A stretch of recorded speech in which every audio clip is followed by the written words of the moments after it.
สวัสดี FC กับลูกค้าหมดทุกคนมื้อนี้ทางห้านเฮามาแท็กกลุ่มให้ลูกค้าคนหนึงทั้งหลวงพระบางเนาะเราสั่งมาจะเป็นรุ่นท็อป A เนาะท็อป A นี่รุ่นนี้ยอมรับว่าน้อยแล้วก็เบาแฮงเนาะลูกค้ามักหลายเนาะชุดยิงนี่จะเป็นปี2025เนาะไทยปี2025นี่นะแน่นว่าปี2026ยังบ่ทันมีเถอะเนาะตัวนี้มันตัวเขาอัปเกรดมาใหม่ตัวนี้จะเป็นตัวล็อกไก่แดงๆนี่เนาะล็อกไก่เลยท้ายนี่จะดึงเข้าดึงออกบ่ได้เนาะแต่เอาพักได้เนาะเวลาเราอยากไว้เมียนไว้กับเบาเป้ไปก็พักไว้นี่เลยเนาะกล้องนี้จะเป็นกล้องรุ่น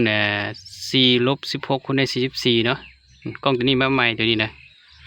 ตัวนี้เป็นค่าใหญ่ต่ำซูมเด้อตัวนี้เป็นปรับระยะเนาะความชัดของมันอันนี้นะตัวนี้เป็นค่าใหญ่เนาะตัวนี้ว่าเป็นเบากะลิแก๊สเด้อเบาปรับไหนทางคาร์บอน 0.5เราตัวนี้จะเป็นเราสีขาวเนาะ12เกี่ยวเนาะเขาเทคโคมให้ลูกค้า10 เมตรให้หมดเลยนะตัวนี้เก็บเสียงดูตัวนี้จะเป็นตัวเบาเด้อกล้องก็งามเนาะกล้องดำไม้นี่เนาะกวางนะตัวนี้นะเขากวางท็อป A เนาะยิงลูกเบอร์2เด้อลูกเบอร์2ตัวนี้แม็กตัวนี้ล็อกได้นะใส่ได้10ลูกนี่นะแม็กตัวนี้ใส่ได้